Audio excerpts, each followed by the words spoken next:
adalah kesempatan yang rasa-rasanya Pak James ya, itu belum pernah sebesar dan semasif ini ya.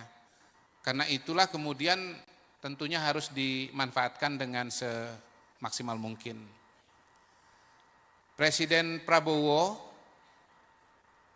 punya program sangat banyak. Tapi kalau saya sederhanakan Bapak Ibu sekalian, saya menyebutnya Prabonomics, Kang Dedi. Prabonomics itu cirinya ada dua. Pertama, memerangi kesenjangan. Jadi Pak Prabowo sebelum menjadi presiden, dari tulisan-tulisan, dari pidato-pidato beliau, sudah menyadari bahwa salah satu pekerjaan rumah bangsa kita itu adalah kesenjangan. Beliau mengatakan di dalam bukunya Paradoks Indonesia, bagaimana 1% penduduk Indonesia menguasai hampir 30%, 40% kekayaan Indonesia. Dan 10%, Kang Dedi, 70% kekayaan Indonesia. Dalam rapat-rapat kabinet, tentu Pak Ara dan Bu Winnie juga hafal, beliau mengatakan, pertumbuhan ekonomi kita boleh jadi salah satu yang tertinggi di Indonesia. 512 ya Bu ya. Ya. Tetapi Jawa Barat di atas itu. Tepuk tangan buat Kang Deddy Mulyadi. Ya, hebat. Jadi penduduknya besar, ya, wilayahnya luas, tapi ternyata Pak Deddy mampu membawa Jawa Barat menjadi provinsi dengan pertumbuhan ekonomi tertinggi, lebih tinggi daripada tingkat nasional. Boleh tepuk tangan lagi boleh. Ya. Jadi kalau kita bicara pertumbuhan ekonomi yang 512 di atas pertumbuhan ekonomi di negara lain ya Pak James ya. Tetapi kata Pak Prabowo tidak boleh berhenti di situ. Karena itu bisa menipu Pak. Terus terang saya sudah melihat data bagaimana pendapatan keluarga di Indonesia ya, kalau itu 100% Bapak Ibu sekalian, itu sekitar 2/3-nya itu di bawah 5,8 juta per keluarga. Bukan per orang Pak ya. Gitu. Nah, sekitar sepertiganya baru di atas 5,8 juta. Tolong nanti dikoreksi Ibu Winnie kalau ini salah.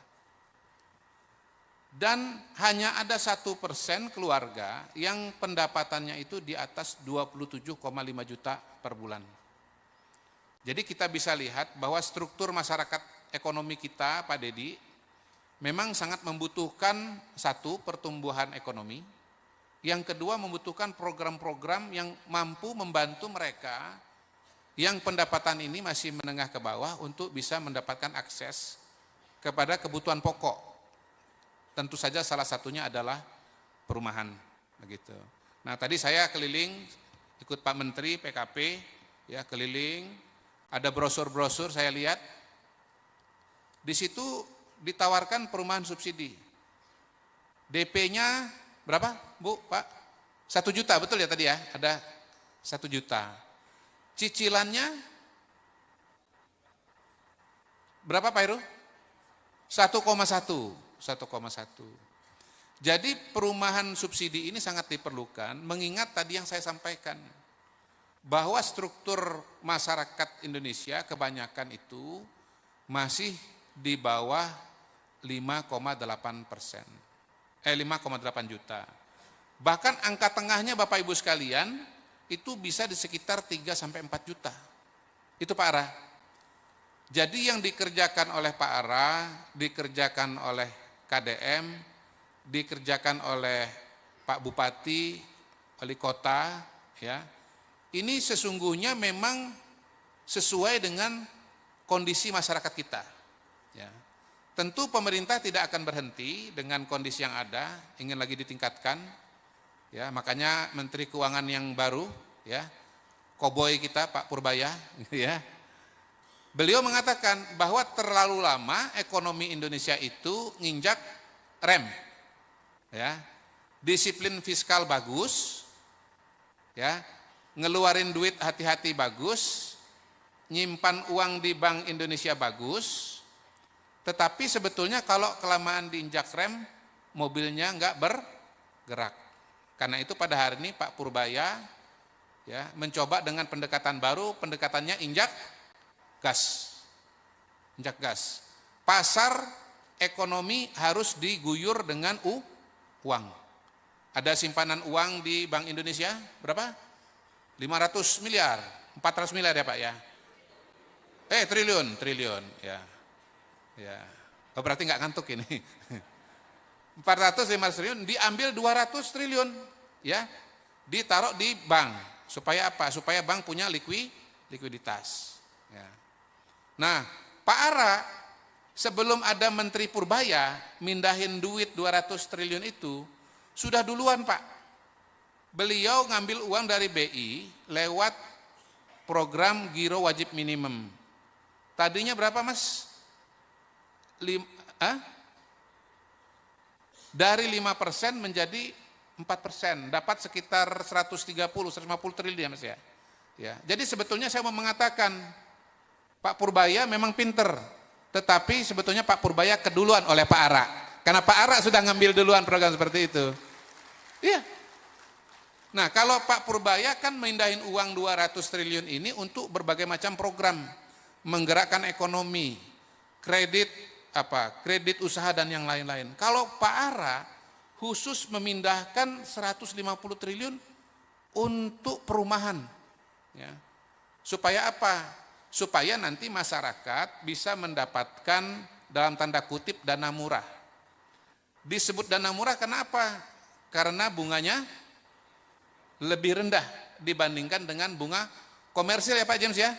Gitu. Sehingga teman-teman masyarakat berpenghasilan rendah itu bisa mendapatkan akses kepada perumahan dengan lebih mudah. Saya saksi mata Bapak Ibu sekalian, di Kementerian Dalam Negeri ada penerima FLPP.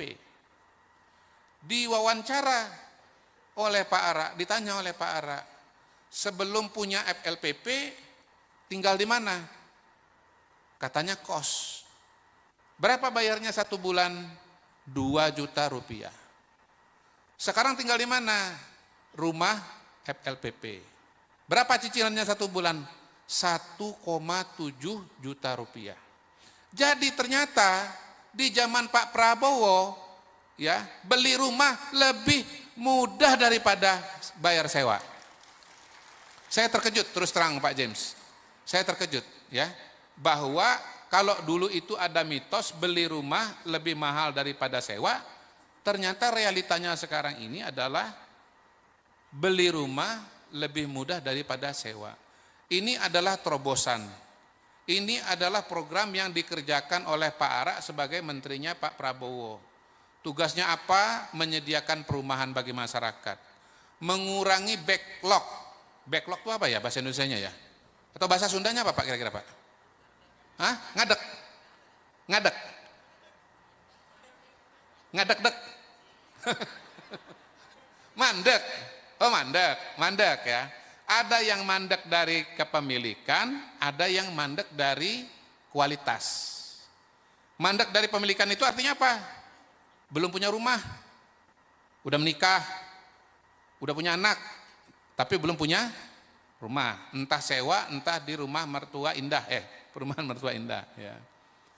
Kalau yang mandek kualitas punya rumah tetapi kondisinya tidak layak atau kurang layak ya, bocor lah, nggak ada pagar lah, nggak ada pintu lah, bang gawat juga kalau nggak ada pintu.